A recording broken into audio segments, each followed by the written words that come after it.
you have to catch yourself early. That is the whole key, because as human beings, there is no standing still. We always love the idea of things staying the same, right? Having things figured out and then things to stay the same. With human beings, psychologically, we either upward spiral or we downward spiral. And unfortunately, we are neurologically wired to downward spiral, meaning we have a tendency to look out for threats, right? Because thousands of years ago, that's what's kept us alive. So once you understand that, you understand how important it becomes to catch yourself early as you're starting to spiral down. Because the sooner you catch yourself, the easier it is to take opposite action.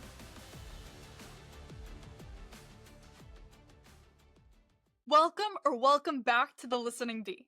Today we're joined by one of the world's leading voices on human flourishing. She's not just a psychologist, not just a researcher, she's a Harvard-affiliated thought leader, a PhD in behavior change, a global speaker, and a highly cited scientific author who's helped thousands of people flip that switch from feeling numb and surviving to alive and actually thriving. So in this episode, you're going to learn what flourishing actually means and why most of us are misunderstanding it. You're also going to learn how to take control of your life, even when you feel like everything's in a downward spiral.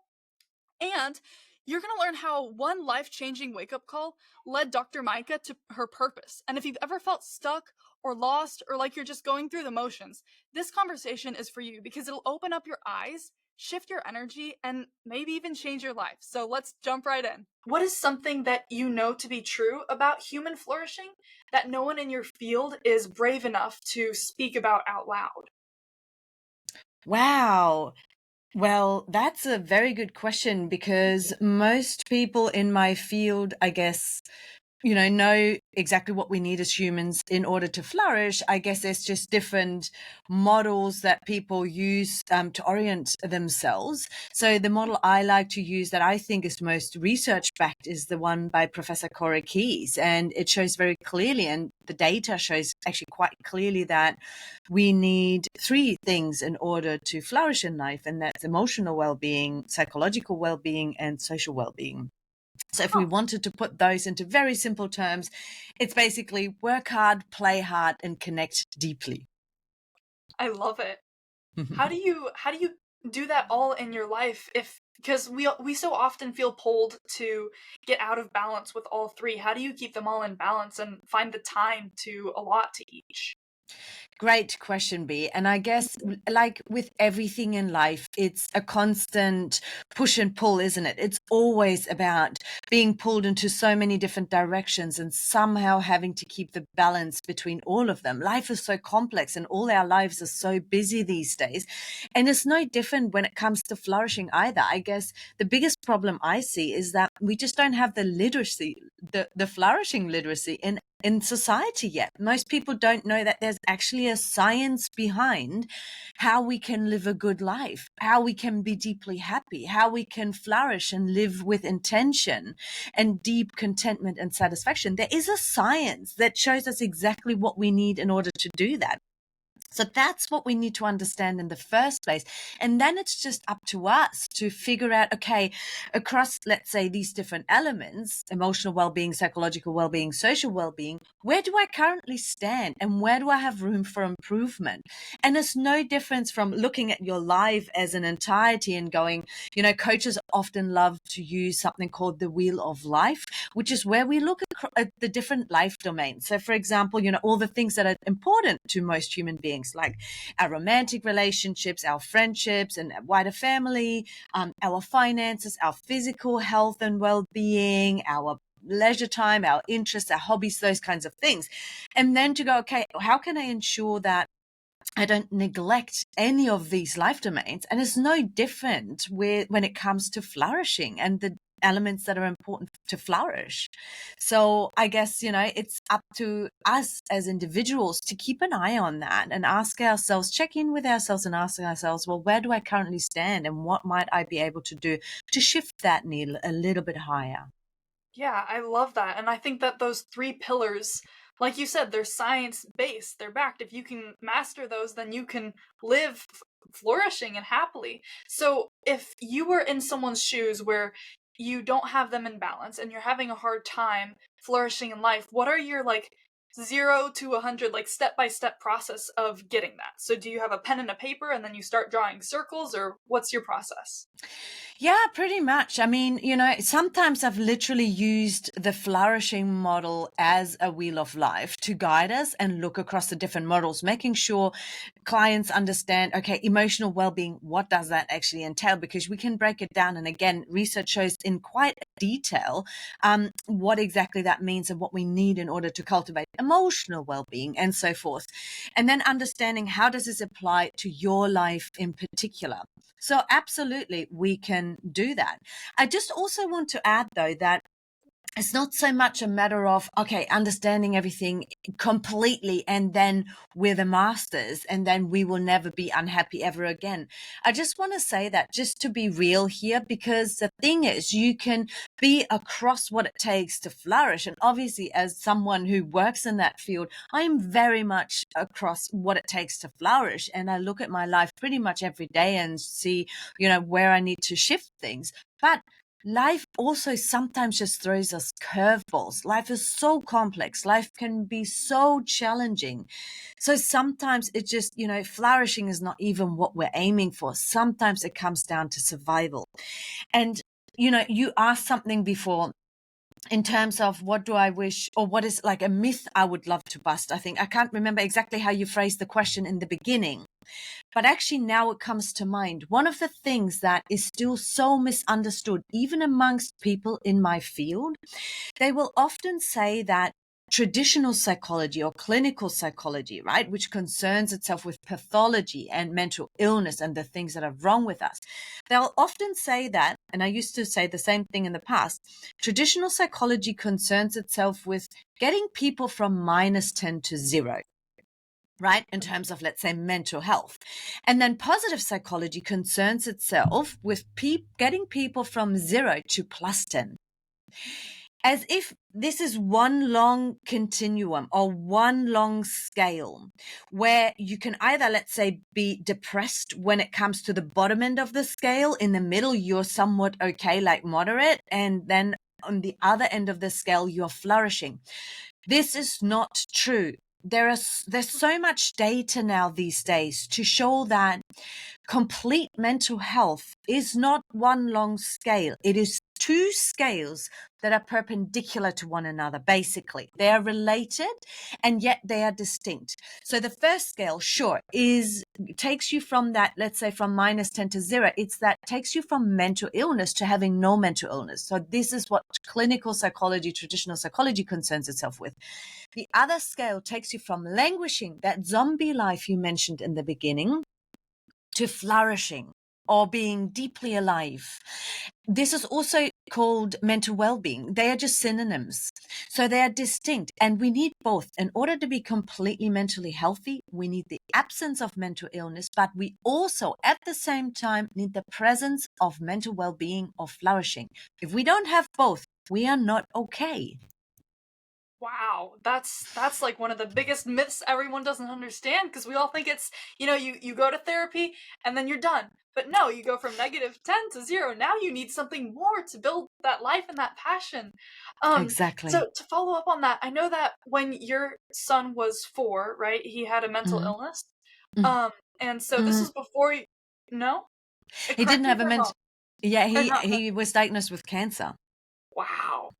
Okay, Mm. so he had a cancer, and Mm-hmm. this was before your whole journey into the flourishing and everything, Mm-hmm. correct? Yeah. Okay, Mm-hmm. so after having this whole journey with the flourishing, were there any other experiences, like you talk about, you're not 100% all the time, like things take you back, life throws you curveballs. Yeah. How would you have gone through the whole process of, if you found out that your kid had cancer now, how would you have like handled that curveball? Great question, B. And to be honest, I don't know if I would have handled it in any other way other than, I guess, one of the differences is that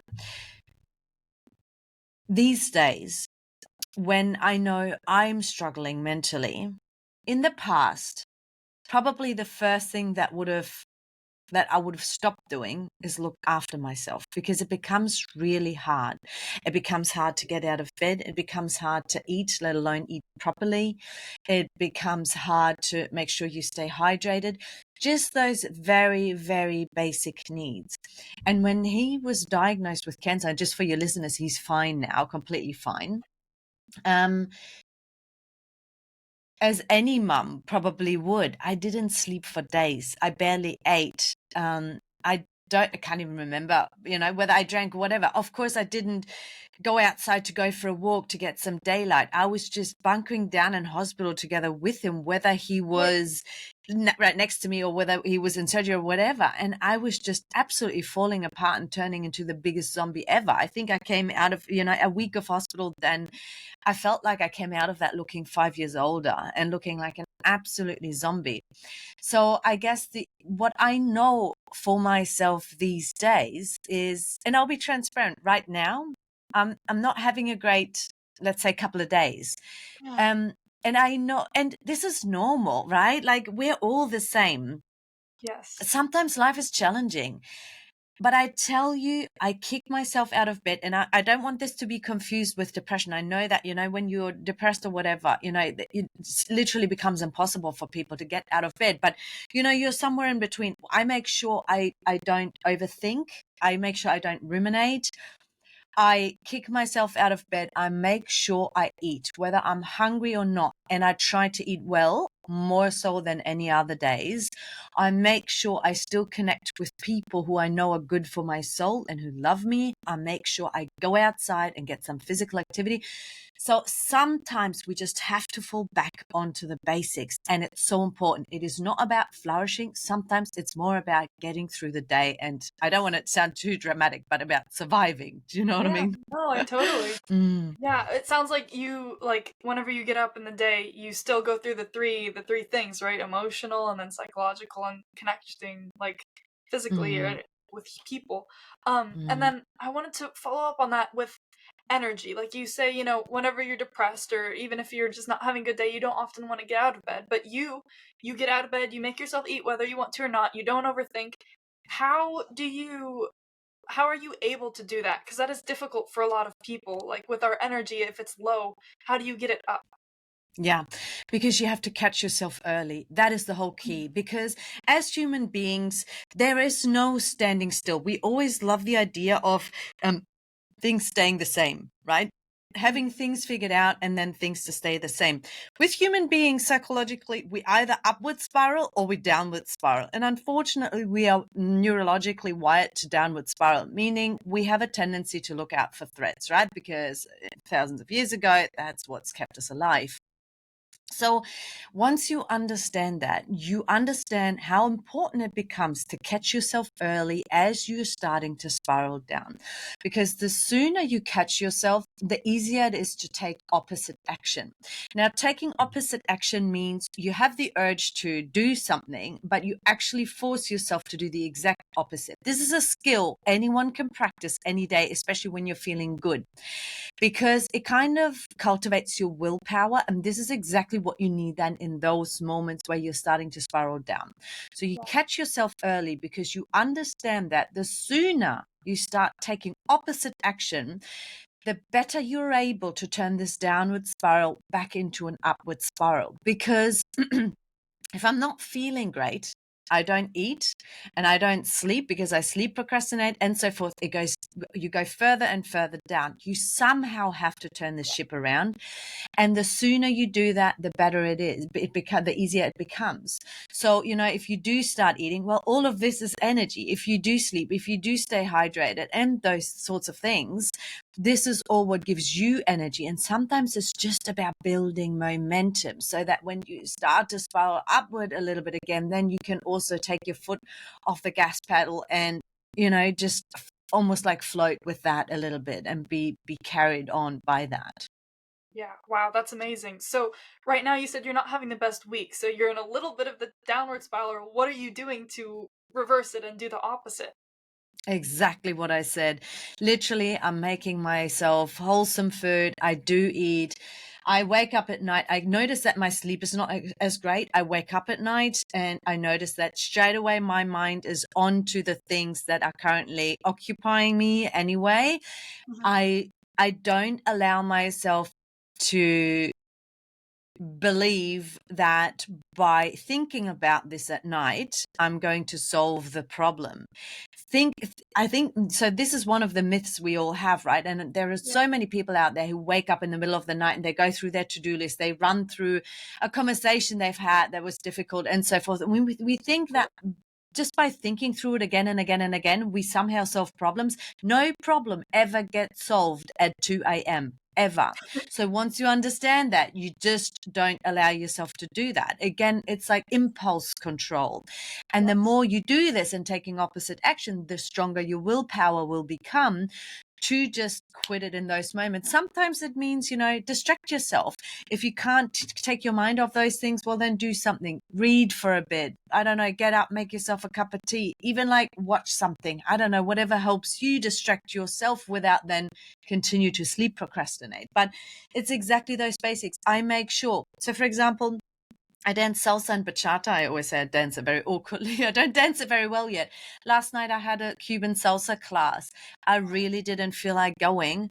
I kicked myself to that class because I know that when I go, I just feel better afterwards. You socialize, there's music, you move your body, so you get that physical activity. It is good for you. It's just sometimes so hard to do that.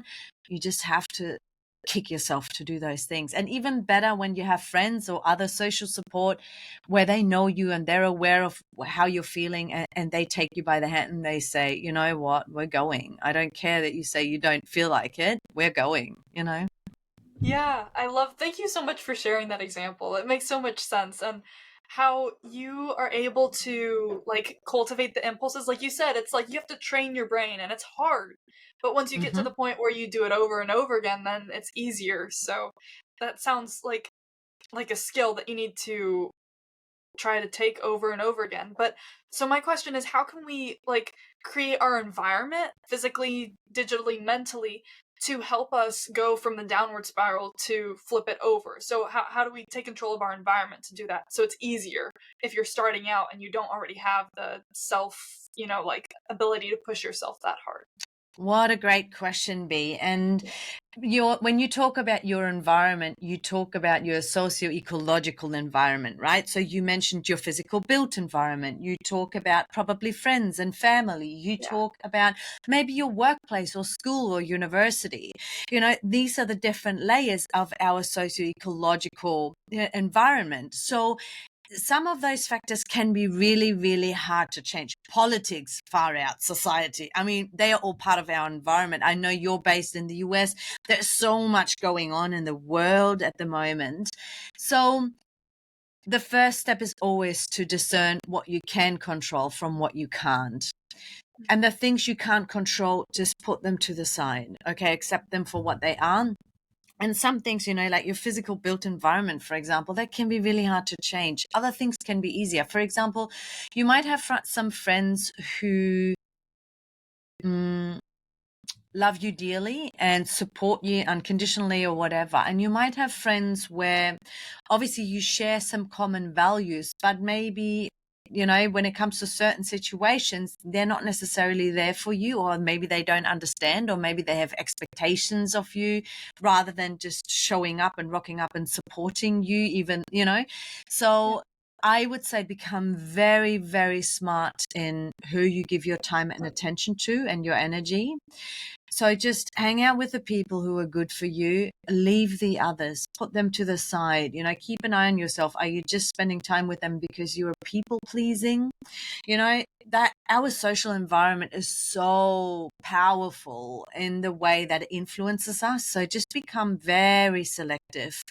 Workplaces, school, university, sometimes that's not necessarily something you can change so much. Jobs, maybe. So if you notice that those environments aren't good for you, see if you can change the study group you hang out with. Maybe you can change jobs. Maybe you can you know. So Yeah. just taking control of your environments as much as you can. Family is a really tricky one, and I mean, families are always special, aren't they, like in so many different ways. But Yes. again, listen to those who are good for your soul. Take what you need, leave the rest. And I'm not saying, sometimes we need tough truths, but we still, if we're in a weak spot, we might still have them delivered, need them delivered in a way that we can actually take that feedback on board. So I'm not saying only listen to the people who tell you what you want to hear, but some people just constantly overstep our boundaries. So then it becomes very much about understanding what actually are your boundaries, communicating them, and honoring them and reestablishing them with people can feel really, really difficult and very confronting. But usually my experience is that people who constantly overstep your boundaries anyway, they're usually the ones who benefit from you establishing boundaries. And also, they are usually immune to that discomfort that we perceive from them having overstepped the boundary or from us establishing a boundary. So it just becomes a matter of practice and Yes. understanding that, you know, um, usually often we just feel like it's such a sensitive thing to do. So I guess that's a very long-winded answer to saying, see what you can and can't control, and then just do as much as you can. Yeah, no, thank you for everything that you just shared. I think, like what you just said, that they don't, we're all worried about it, but whenever, like, we tell them, they don't see it that way. And it's actually, if we set our boundaries, we're helping them in a way, because then they're developing through their own journey. But it's Yes, difficult. It's exactly. definitely difficult to cross the boundary and get enough confidence to speak up about what you Yeah. want and about what you want to control in your life. So, um, my next question is that, do you have a specific example of, like, a simple thing, or sometimes not simple, that someone can do in order to take control of what they can control? Like something specific maybe that you did, or maybe with setting boundaries or anything like that that would really help someone?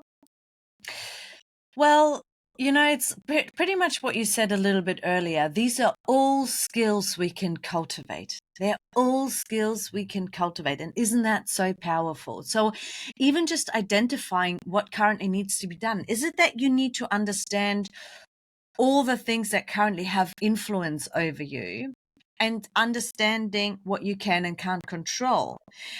Is it that, you need to learn how to set a boundary? Well, there's recipes to setting boundaries, there's like literally there's scripts you can follow and just adapt to your own particular circumstance. So I guess as with anything in life, it always starts with introspection, understanding where you're at right now, understanding what exactly it is that's impacting you in a negative way, understanding what skills might be involved in that and where and how you might be able to cultivate those skills.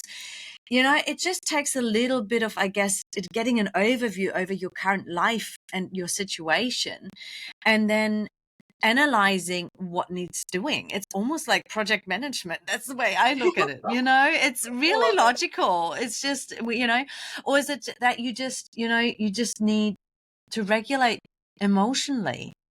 Do you just, and again, often that comes down to the basics, or maybe you just need to, go to therapy to figure things out. Maybe you need to see a life coach to figure these things out. you know, See what you can do on your own, and where you're left with blind spots and question marks, at least then understand who might be able to help you with that. Yeah, I love it. And it kind of sounds like it goes back again to what you said at the beginning, like the having the emotional, psychological, and the social connections. That is what can help you the most once you have control of those things too. And so then what you said, we just put off what we don't have control of. But when we're faced with like the uncertain situations and things that we don't know how to control or can't control, what do you do with those? Because I know it can be difficult, and we just keep worrying, and spiraling because of them. So how do we take control of things we can't control by taking Mm. control of ourselves? You know? Very timely question, I guess, with everything that's going on in the world. Yeah, for Yeah, sure. I'm not going to sweet talk it and say, oh, this is easy and I've got the recipe for it. So it depends exactly what is worrying you. If it's, for example, the world news, I honestly try to limit my own exposure to news at the moment, because I know that if I watch too much or I read too much, it just worries me a lot, and then it just doesn't help. That it's no longer helpful. The Mm. other thing is to see where you can actually take action. Can you advocate? Can you donate? Can you support certain minority groups and so forth? So once you step into action, it really helps us cope with situations. Again, connecting with other people and even just having that conversation about the things that are uncertain and worry us. Shared, if we understand that we're all in the same boat, yes, these are uncertain times. No, we don't have an answer, but somehow let's just get through this together. Amazing. And then one last thing that I'll share is remind yourself of other situations that you've gone through in the past where the future was very uncertain, where you had no clue how to deal, and look back and see, that you made it through. Understand what you did in those situations that actually helped you back then. Understand the things you did that maybe weren't so helpful, or that you didn't do that weren't helpful in hindsight. So learn from your past experiences too, and lean on the fact that you've mastered everything. You've made it to this day. Life has never been certain, ever. And as we go through life, and this too, you go through different life stages. We come from childhood to adolescence to adulthood to, being midlife to aging, like life constantly changes, and there are always challenges for every generation too. So somehow, so far, we've all made it. I think we can also be proud of ourselves and lean on the skills we have cultivated so far.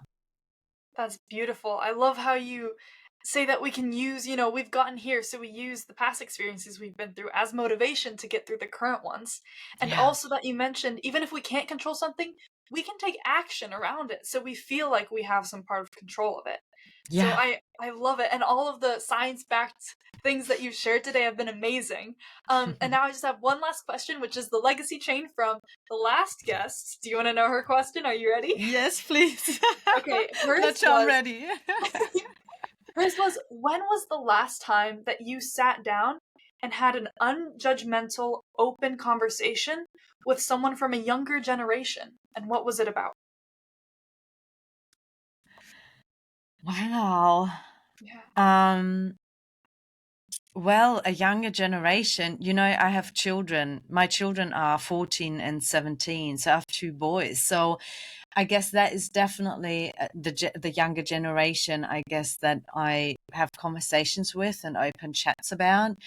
And the topics that are relevant there, at least with my eldest, is things like partying, maybe skipping school. Like, he's a fabulous child and also student, but those topics come up, of course. Drugs, even just things like smoking, vaping, those kinds of things. So I have very open conversations with my eldest, and I just had that, I think, maybe last week, about the impacts of, let's say, skipping school or class, about taking drugs of any kind, all sorts Yeah. of drugs.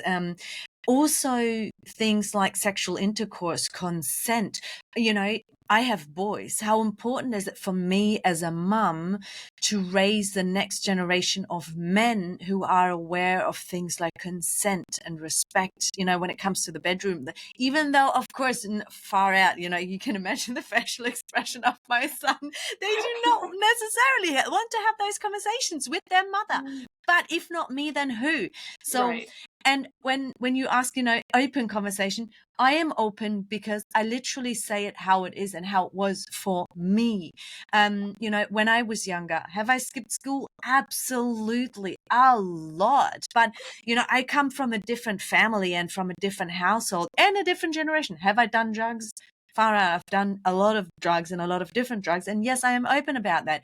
I am also open about the pros and cons, or what I perceived as the pros, and I'm just transparent. I'm not trying to put on a facade of I've never done anything wrong and I'm all perfect. No one learns from that. So I think authenticity and transparency are two values that are so, so important to me personally.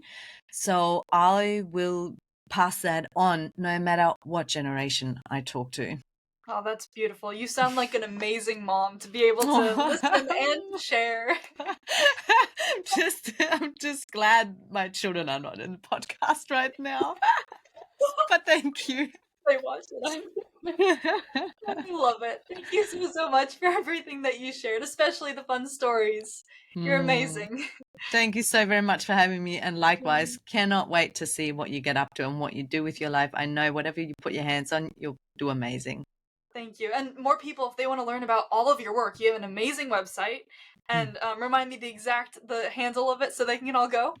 Absolutely. So I'm at theflourishingdoc.com, or you can find me on Instagram at theflourishingdoc, or LinkedIn at Dr. Maike Neuhaus, which you might have to spell out for your listeners.